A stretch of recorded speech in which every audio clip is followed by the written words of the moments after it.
Compagnie Théosophie à Paris, Horizon théosophique, conférence sur le thème de l'hypnose et comment se libérer de l'hypnose collective.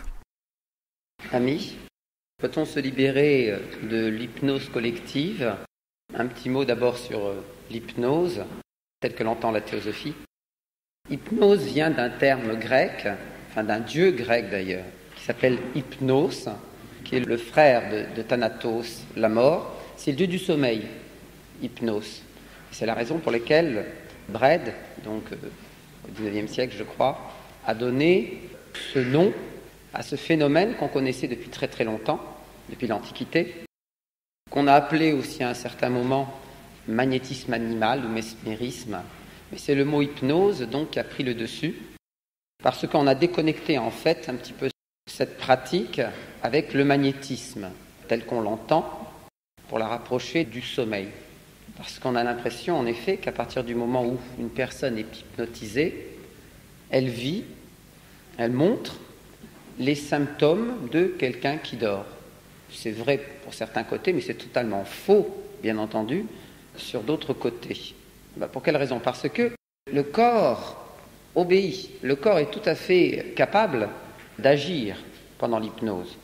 Donner des ordres à quelqu'un qui dort, demandez-lui de lever la main, demandez-lui de faire des choses, il va continuer à dormir, sauf si vous le réveillez. Dans le cas de quelqu'un qui est hypnotisé, vous lui donnez des ordres, il va obéir. Et le corps va obéir. Donc c'est totalement différent, en effet, du sommeil. C'est différent aussi du somnambulisme, où la personne dort, en effet, et où le corps vit une espèce d'autonomie réflexe qui lui permet de marcher, etc. Là, dans le cas de la personne hypnotisée, le corps obéit à une volonté extérieure qui va remplacer la volonté de l'individu. Pas la remplacer complètement, parce que s'il n'y avait plus du tout de volonté chez l'individu, il ne pourrait pas obéir. Il faut qu'il en reste un peu. Elle est amoindrie. Elle est amoindrie et c'est la volonté de l'opérateur qui prend le dessus. C'est un rapport de force entre donc une forte volonté et une volonté qui s'est affaiblie. Alors, ce qui nous paraît important, c'est de dire de toute façon que l'hypnose n'est pas quelque chose de totalement universel, reproductible avec tous les individus. Et il y a certains sujets qui sont très sensibles à l'hypnose et d'autres, au contraire, qui sont totalement réfractaires. On peut même, dans une certaine mesure, refuser d'être hypnotisé. C'est-à-dire qu'à un moment donné, imaginons quelqu'un essaie de vous hypnotiser, si à un moment donné, pour des raisons personnelles, vous souhaitez arrêter là la démonstration, vous détournez le regard, vous reprenez possession de vous-même et vous arrêtez le processus. Donc, les gens qui se font hypnotiser, d'abord, ils sont particulièrement sensibles et ils désirent aller jusqu'au bout de l'expérience. C'est souvent ça, en tout cas, qu'ont remarqué les hypnotiseurs. Donc, on voit bien que l'hypnose qui fait appel à une volonté, à une force de suggestion. Alors, juste une petite parenthèse, la théosophie dit aussi à un fluide. Vous savez, dans la théorie de l'hypnose, il y a en gros deux grandes écoles. Il y a ceux qui pensent que c'est uniquement psychologique, que c'est uniquement de la suggestion. Et puis il y a une autre école qui pense qu'au contraire, c'est l'école qui vient de Mesmer, qu'il y a un fluide qui émane de la part de l'opérateur. On appelle ça en théosophie le fluide aurique, on trouve ça dans quelques textes très rares. Et c'est aussi à travers ce fluide que se manifeste ce pouvoir, ou que la volonté en tout cas de l'opérateur va pouvoir pénétrer, s'exprimer jusque dans la volonté de l'hypnotiser. Ce pouvoir existe aujourd'hui, il est reconnu à un niveau individuel, mais à un niveau collectif, c'est vrai qu'on parle de l'hypnose collective, une espèce de fascination collective. Est-ce qu'il s'agit de la même chose? Bien entendu, non, c'est une analogie. Il ne s'agit pas, à une échelle collective, d'hypnotiser une masse d'individus, bien que, selon la théosophie, l'hypnose collective, entre guillemets, jusqu'à un certain point, existe. Dans le cas des fakirs, qui peuvent, à un moment donné, avec une corde qui monte, etc., donner des illusions à un ensemble de spectateurs, la théosophie dit que dans certains de ces cas, il procède à une espèce d'hypnose collective qui va provoquer chez l'autre, chez les spectateurs, chez les individus qui regardent le spectacle, un phénomène hallucinatoire collectif. Parce qu'il y a quelque chose qui est important, nous semble-t-il, c'est que l'hypnose, en rentrant, en paralysant la volonté de l'autre, pénètre dans une partie de son être qui est intime. Les psychanalystes pourraient parler d'inconscient, par exemple. Bon, en théosophie, on ne parle pas d'inconscient parce que c'est au XIXe siècle qu'elle a été fondée et qu'à l'époque, le mot inconscient, sauf en philosophie, n'avait pas du tout le développement qu'il a pris aujourd'hui.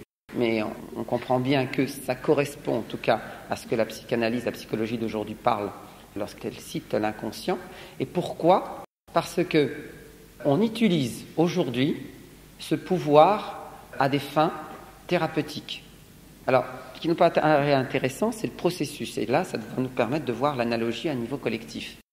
Vous savez, quand on hypnotise quelqu'un, mettez-lui une pièce, par exemple, sur la main, et dites-lui, l'opérateur, dites-lui que cette pièce est brûlante. Ça a été vérifié, ça a été pratiqué. On retire la pièce et il y a une boursouflure qui apparaît au niveau de la peau. Alors, ce n'est pas miraculeux du tout. Ça a été expliqué. C'est exactement le même phénomène que le phénomène qu'on appelle placebo. C'est quoi le phénomène placebo ? C'est la capacité qu'a l'individu de se guérir d'une façon intérieure, enfin de par lui-même, par une espèce de volonté secrète, sans aucun apport extérieur. On lui donne un médicament, on lui dit que c'est une telle molécule qui est active, soi-disant active, c'est du sucre en vérité, et la personne arrive à se convaincre que le médicament qu'elle va absorber est en effet une molécule active, et elle va produire dans son corps les mêmes effets que si elle avait pris le médicament en question. Pourquoi ? Parce que l'imagination, la foi, la confiance provoquent au niveau du cerveau des processus physiologiques qui vont provoquer la guérison. Alors, quand on met une pièce réellement chaude sur la main, qu'est-ce qui se passe ? Ce n'est pas la pièce qui crée la boursouflure, pas du tout. C'est le message donc de la brûlure qui atteint le cerveau, et le cerveau à un moment donné va donner un ordre au corps qui est un ordre de défense et va, mobiliser les énergies, les molécules nécessaires pour créer la boursouflure qui est une défense pour le corps, parce que la boursouflure c'est un phénomène anti-inflammatoire, etc. par rapport à l'agression de la pièce. Donc au bout du compte on s'aperçoit que c'est l'individu avec son inconscient et son cerveau qui provoque véritablement tous ces processus. Donc si la volonté de l'opérateur, de celui qui va hypnotiser, arrive à donner des ordres à l'individu qui est hypnotisé, il arrive automatiquement à provoquer très souvent des processus de guérison thérapeutique en particulier, qui font certainement appel à la confiance, qui font certainement appel en tout cas à l'inconscient, qui font qu'au bout du compte, on a des résultats. Vous savez, on utilise aujourd'hui l'hypnose pour amener les gens à arrêter de fumer, pour amener les gens à énormément de choses, même pour les anesthésier, et ainsi de suite. Alors, ce qui nous paraît intéressant, donc, c'est qu'on s'aperçoit qu'au bout du compte, que c'est l'inconscient. Quelque chose en nous, qui s'appelle l'inconscient, qu'on peut appeler autrement, qu'importe, qui va être influencé directement par la volonté de l'opérateur. Et c'est d'autant plus fort que, dans l'opération de l'hypnotisme, on paralyse en quelque sorte tous les intermédiaires. C'est comme si c'était directement un face-à-face ou un dialogue direct entre l'opérateur et l'inconscient. Alors que dans la vie de tous les jours, il y a, on le sait bien, le conscient, il y a les interdits, les frustrations, les blocages, la raison, toutes ces choses-là qui font que on passe à travers énormément de filtres pour arriver véritablement à quelque chose de plus profond à l'intérieur de nous. Et qu'est-ce qu'il en reste ? Souvent pas grand-chose. Alors maintenant, à l'échelle collective, c'est vrai que, mis à part l'exemple que nous avons donné, donc du fakir, qui est un phénomène d'hypnose collective, à l'échelle collective, on parlera plus de fascination, on parlera plus d'inhibition, d'influence. Il y a en effet des phénomènes de masse qui font que des individus vont réagir comme un seul et vont abandonner leur jugement critique, leur libre arbitre même, pour obéir à une espèce de volonté extérieure qui est comme une volonté collective. Alors, ça on le voit bien à travers des domaines très variés et très différents, comme par exemple la publicité. Alors, dans la publicité, même, ça va beaucoup plus loin. On a découvert qu'on pouvait s'adresser directement à l'inconscient et que les messages qui étaient adressés directement à cet inconscient avaient souvent un pouvoir beaucoup plus puissant que la simple argumentation ou le simple raisonnement. On utilisait ça à un moment donné, maintenant c'est très très interdit, dans les publicités à travers ce qu'on appelle les images subliminales. Vous avez entendu parler peut-être de ça. C'est, vous savez, dans le cinéma ou dans la vidéo, il y a un certain nombre d'images dans une seconde, 24 ou 25. Donc ça veut dire que chaque image, ça correspond à un 25e ou un 24e de seconde. Ce n'est pas perçu par le conscient, mais c'est perçu par l'inconscient. Alors, on intégrait à l'intérieur de ces 25 images un message qui n'avait rien à voir a priori avec les autres images du film, mais un message qui influençait l'individu, qui poussait l'individu à consommer par exemple le produit qu'on désirait qu'il consomme et ainsi de suite. Et l'inconscient, ça a été prouvé, perçoit ce message alors que le conscient ne le voit pas du tout. Quand vous voyez le film, vous ne voyez pas du tout cette image, vous avez vraiment l'impression qu'elle n'existe pas. Mais l'inconscient l'aperçoit et l'inconscient arrive à influencer l'individu et le pousser malgré lui à acheter par exemple le produit ou à consommer le produit, ce qu'il n'aurait pas fait s'il n'avait pas perçu cette image subliminale. Bon, aujourd'hui, ça a tellement été prouvé d'une certaine façon que c'est totalement interdit. Je me demande même si ce n'est pas pénal que de s'autoriser ce genre de choses. C'est pour montrer qu'il y a, et les publicitaires aujourd'hui, les commerciaux aussi le savent très bien, une façon de s'adresser directement à l'inconscient des individus. Court-circuiter en quelque sorte toutes les défenses. Où se passe le jugement critique, où se passe même le goût, d'une certaine façon, la raison, et pouvoir accéder directement à quelque chose de beaucoup plus profond, dans lequel on n'est pas forcément maître, qu'on subit, dans lequel on est d'une certaine façon victime de ce processus.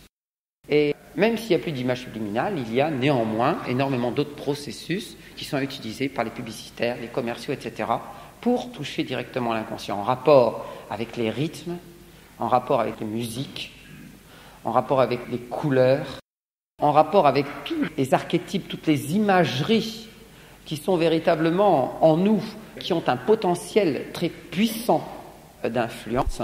Et les grands publicitaires, les grands commerciaux connaissent un petit peu toute cette psychologie justement et l'utilisent à bon escient pour arriver à leur fin.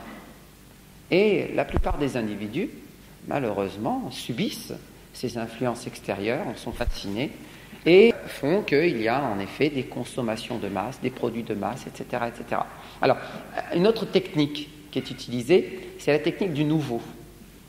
Il a été prouvé, ça c'est toujours en rapport avec le placebo, qu'un médicament, lorsqu'il était commercialisé, il obtenait son maximum d'efficacité au moment de sa sortie. Et que plus le temps passait, et plus ça s'atténuait, ça se tassait. Donc, pourquoi ? Parce que la logique de la consommation qui est liée avec la logique du plaisir est une logique qui, très souvent, s'émousse, se lasse, et qui a besoin de se renouveler. Et la confiance ou la foi que l'on porte à n'importe quoi dans la vie est en rapport avec sa nouveauté. L'impact est lié donc à sa nouveauté. Essayez vous-même dans votre vie de vous changer, vous découvrez tout d'un coup un nouveau remède, une nouvelle technique qui vous transforme, etc. Et puis vous faites ça pendant un certain temps, et puis au bout d'un certain temps, vous abandonnez.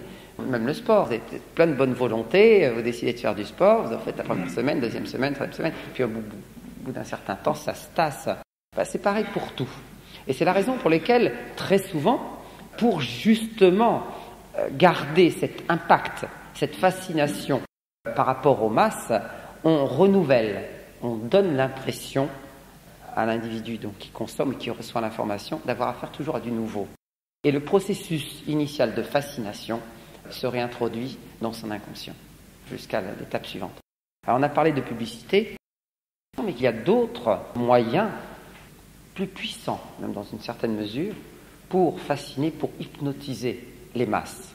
On le voit bien à travers d'autres domaines, comme le domaine par exemple de la mode, où on le voit bien, que ce n'est pas forcément lié au goût, la mode? Comment se fait-il qu'une génération entière d'individus, et c'est souvent au niveau des jeunes que ça se passe, et même au niveau des moins jeunes, ce n'est pas les mêmes modes, tout d'un coup, comme des moutons, comme s'ils étaient hypnotisés, comme s'ils n'avaient plus aucune volonté, comme s'ils n'avaient plus aucun jugement critique, vont s'habiller de la même façon.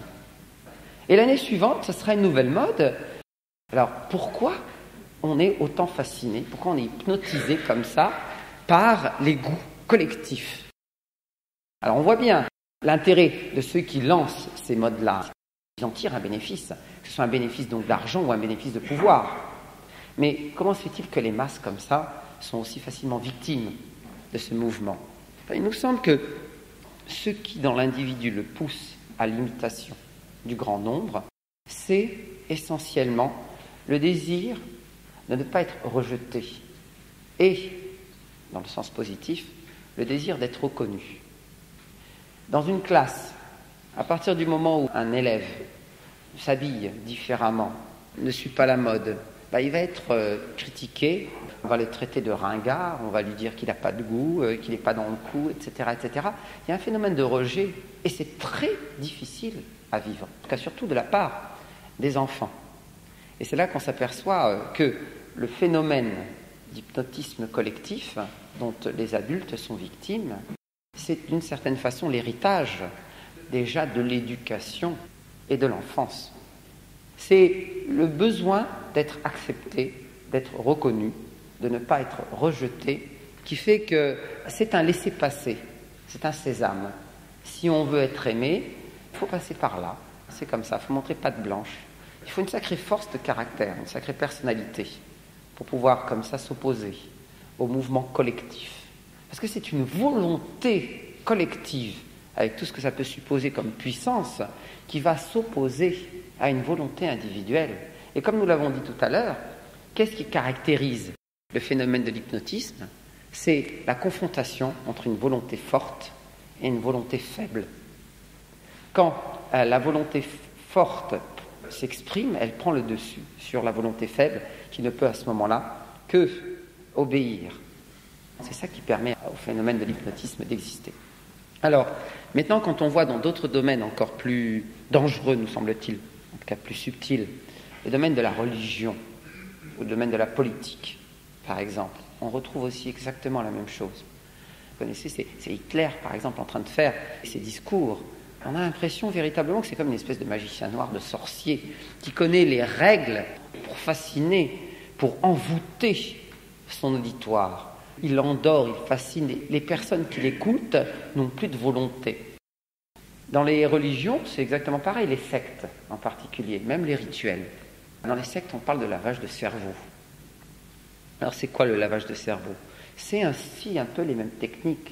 On va utiliser par la répétition, en particulier, la répétition de mantras, par la fatigue aussi, la fatigue du corps, la paralysie, donc d'une certaine façon du corps, par le fait que le groupe se soude et automatiquement s'exprime contre le nouvel individu qui arrive. Très souvent, dans la vie, l'idée que l'on a d'avoir raison, d'avoir tort, ou qu'une idée est bonne, ou qu'une idée est mauvaise, est liée non pas à des grandes notions abstraites de vérité, mais est liée à 3 ou 4 individus. Ce phénomène collectif d'idées qui cheminent et qui se construit fait que l'influence va être beaucoup plus forte. Quand un individu va dans une secte où tous ces gens sont soudés et ne sont plus qu'un seul, et qu'en plus il y a des pratiques où, par les idées d'une espèce de lavage de cerveau, de mantram, etc., c'est très difficile de résister et de ne pas rentrer dans le moule. Tout ça, c'est encore des techniques qui sont utilisées où l'individu perd véritablement son autonomie parce qu'il a affaire à quelque chose qui est plus fort et plus puissant que lui. Alors, ça, c'est le côté uniquement rapport de force, mais ça peut être aussi, de la part de l'individu, véritablement un désir, un besoin d'être aimé. Dans les modes aussi, les modes des goûts musicaux. Souvent, les jeunes aiment, s'identifient à une vedette, à une star, à un chanteur, etc. C'est pas uniquement un rapport de force, c'est aussi un rapport d'amour, un rapport d'identification, un rapport d'image. Et c'est le désir de s'identifier à la personne qu'on aime. C'est-à-dire que la personne qu'on admire et qui donc d'une certaine façon nous fascine est tellement élevée on s'amoindrit naturellement par rapport à cette personne-là et on la rend sublime. Tout ce qu'elle vit, tout ce qu'elle dit, tout ce qu'elle est véritablement ce qu'il peut y avoir de mieux. Et donc il n'y a aucune raison pour laquelle on ne deviendrait pas presque naturellement cette personne. C'est-à-dire que la personnalité est complètement paralysée et c'est la personnalité de la personne qu'on admire et qui nous fascine qui va prendre la place. C'est même plus fort que l'hypnotisme. Ça devient presque de l'envoûtement, de la possession chez certains individus. Ça va très loin. Alors comment se libérer de cette hypnose collective? Alors il y a bien entendu énormément de recettes que donne la théosophie. Et pas que la théosophie d'ailleurs, on trouve ça un petit peu partout. La première chose qui nous paraît importante, c'est l'opposition, ce qu'on appelle entre le passif et l'actif, du point de vue le plus général. Essayez, dans la mesure du possible, d'être actif dans sa vie, et non pas passif. Développer le maximum de positions où on est actif et où on ne subit pas. Alors ça veut dire quoi exactement ça? Déjà, ne pas en effet rester collé devant la télévision, etc., mais faire des activités où c'est notre jugement critique, notre raison qui essaie de prendre le dessus. Vous savez, en philosophie, on oppose passion et raison. Passion, c'est tout ce qui fait qu'à un moment donné, on est aliéné, on ne s'exprime pas, mais c'est la passion qui s'exprime à travers nous. Et la raison, c'est le filtre, c'est ce qui permet à un moment donné de prendre du recul. Toutes les situations où vous êtes capable de prendre du recul, c'est des situations où vous exprimez votre libre arbitre, votre volonté et votre responsabilité. Dès que vous collez à l'événement, dès que vous collez automatiquement au spectacle de la vie, vous ne prenez pas de recul, vous n'êtes plus maître de vous. C'est le spectacle de la vie qui s'impose à travers vous. Donc ça, c'est, nous semble-t-il, la première chose. C'est d'essayer toujours, quoi qu'il vous arrive, quoi que vous pensiez, quoi que vous fassiez, à créer toujours une espèce de petite distance entre la pensée et vous-même, entre l'acte et vous-même, et entre le moment où il faut réagir et vous-même. Et ce petit temps, cette petite pause, vous permet, à travers ce recul-là, de mettre en œuvre votre jugement critique, votre raison, votre propre filtre intérieur. Et ça, c'est fondamental, parce que ce n'est plus la volonté extérieure qui va s'exprimer, mais c'est votre propre volonté à travers vos propres critères. Alors ça, nous semble-t-il, c'est quand même très, très, très important, c'est fondamental. Quand la théosophie parle de l'âme ou de l'ego, elle en parle d'une façon très particulière. La théosophie dit, par exemple, qu'il est faux de dire « je suis un corps et j'ai une âme ». Il faut procéder à une espèce de révolution et dire l'inverse. Je suis une âme et j'ai un corps. C'est-à-dire qu'on s'identifie, selon la théosophie, à ce que l'on est, et non pas à ce que l'on a. C'est une philosophie de l'être, c'est une philosophie de l'âme. Et tout s'organise autour de cette âme. Cette âme, c'est ce que nous sommes, dans le plus profond de nous-mêmes. C'est ce qui est à l'intérieur de nous. Et plus nous rentrons en coïncidence avec cette réalité, et plus nous sommes nous-mêmes. Plus nous nous en écartons, et plus en quelque sorte nous nous oublions, et plus en effet nous sommes capables de vivre non plus notre réalité, mais les réalités extérieures. C'est ce qu'on appelle l'aliénation. La théosophie nous invite à faire une démarche continuelle, permanente, d'intériorisation, de prendre tout le temps en référence cette réalité en nous, qui s'appelle l'ego, qui s'appelle l'âme, et à partir de laquelle, véritablement, se trouve notre volonté, notre libre arbitre et notre sens du jugement. Le problème, c'est que cette âme-là ne s'exprime pas, ou rarement, dans notre vie, ou difficilement. Pourquoi? Parce qu'elle habite un corps, et ce corps, c'est des plaisirs, c'est des désirs, c'est notre rapport au monde, et le corps lui-même, il a des vêtements, et le jugement des autres, et etc., etc., et même ce besoin d'amour, qui est, en théosophie on le dit, cette fraternité, ce désir de fraterniser, qui est dans la nature même de l'âme, quand il s'exprime d'une façon très extérieure, c'est à travers notre corps ou à travers nos vêtements, il prend des formes totalement contradictoires et paradoxales. On en arrive à vouloir, comme nous avons dit tout à l'heure de la reconnaissance, à être aimé, non pas pour ce que nous sommes, mais pour ce que nous avons, pour nos vêtements, pour notre physique, etc., etc., etc. Le jugement de l'autre devient la part incontournable de mon désir d'amour. Je ne peux pas être aimé autrement que par mon apparence, par mes possessions, que par ce que je montre et non pas ce que je suis. La théosophie dit bien entendu que c'est un leurre et que véritablement cet amour doit se référer, doit avoir comme source et comme retour, se référer à l'âme, à cet être que nous sommes profondément, à ce que nous sommes et non pas ce que nous avons, parce que l'avoir, la propriété, la possession, ça change, ça se transforme, c'est contingent. Lorsque on désire se faire aimer par rapport à notre avoir, c'est pas nous, c'est des choses qui sont à côté de nous. Et donc il ne faut pas s'étonner à l'arrivée si on arrive à des déceptions, si on arrive à des quiproquos et des malentendus, parce que ça c'est du domaine du changement, alors que l'être c'est du domaine véritablement de l'individu, véritablement dans sa profondeur. Alors, par rapport à ce que nous avons dit tout à l'heure, c'est-à-dire essayer pas être passif, essayer d'être actif, à partir du moment où on est tellement fragilisé par le jugement de l'autre, si tout ce que l'on fait doit passer par l'idée que l'autre se fait de moi, l'autre en tant que miroir de ma personne, le jugement de l'autre, on est complètement fragile. La théosophie nous invite à prendre comme critère du jugement cette âme qui est vérité. Tous les critères véritablement de vérité sont à l'intérieur de nous. C'est ça la référence ultime.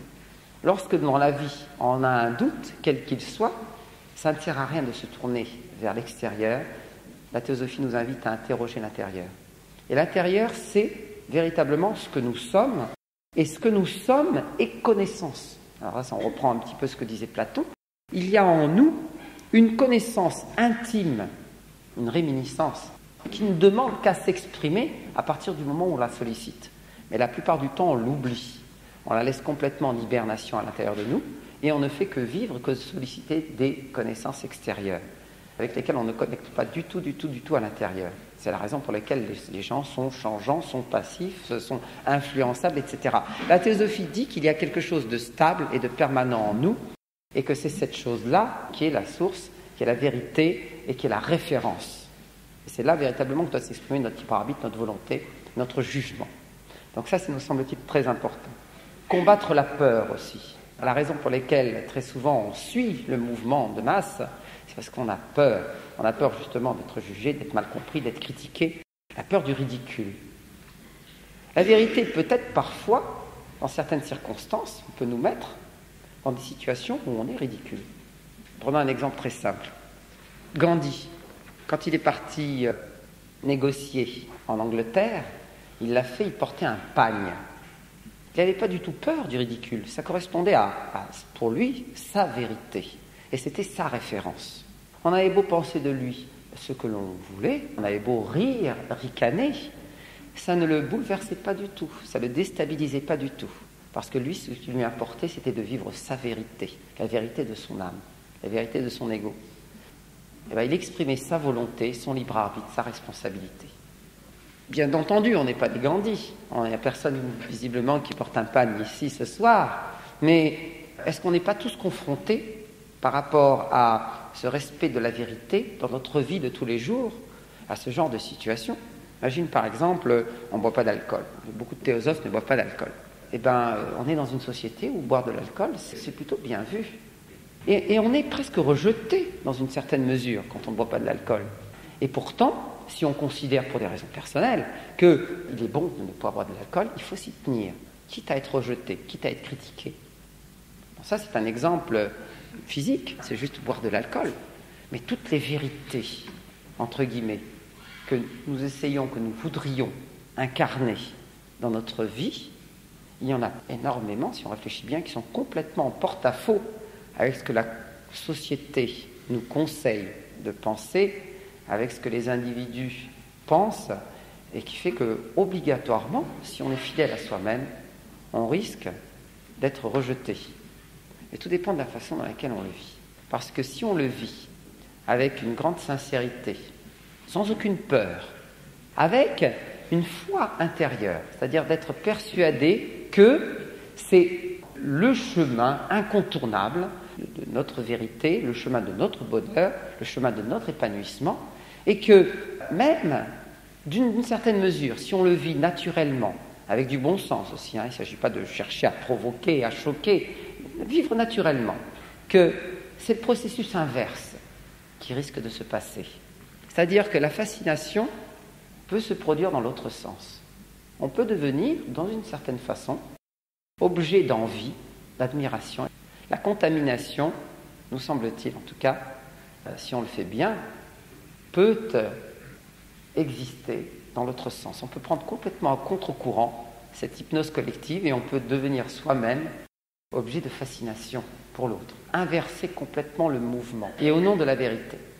C'est difficile, mais il nous semble que c'est une voie qui nous apporte plein de bonnes surprises. C'est une voie dans laquelle on se réconcilie avec soi-même, c'est une voie dans laquelle on prend beaucoup de plaisir sur le chemin, c'est une voie dans laquelle la connaissance petit à petit s'éveille en nous, c'est une voie dans laquelle le libre arbitre, la volonté qui nous habite prennent de plus en plus d'ampleur.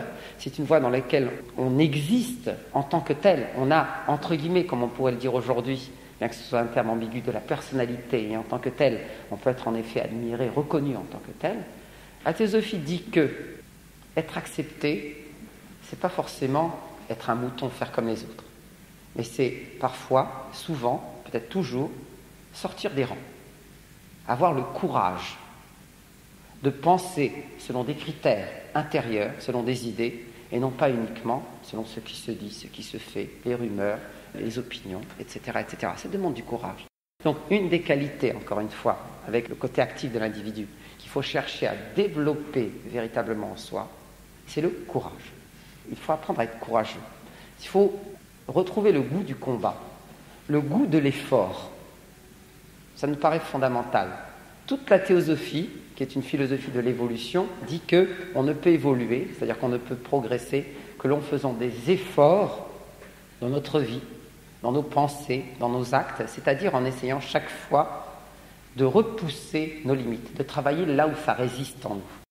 Là où justement ça résiste, parce que ça exprime en nous des paresses, des inerties, des facilités, et que très souvent, le vrai travail évolutif, c'est le travail de la remise en question, c'est le travail de l'effort, c'est le travail du combat, c'est le travail où on confronte véritablement ce que l'on est et ce que l'on voudrait être. Et ce que l'on voudrait être, c'est l'idéal que l'on porte en soi et dont la théosophie est une incarnation. Là, on va être obligé de conclure. Alors, l'hypnose donc, n'est pas forcément quelque chose, me semble-t-il, uniquement négatif. On peut s'auto-hypnotiser d'une certaine façon, c'est-à-dire s'auto-suggérer dans un sens totalement spirituel, positif. Il nous semble qu'au bout du compte, c'est ce qu'il faudrait essayer de faire par l'étude, par la connaissance, par la persévérance, c'est à faire en sorte que, à force d'étudier, à force d'essayer de pratiquer, on arrive à s'auto-hypnotiser, à s'auto-suggérer et à créer d'une façon totalement paradoxale une volonté complètement renforcée qui nous aide donc à nous transformer.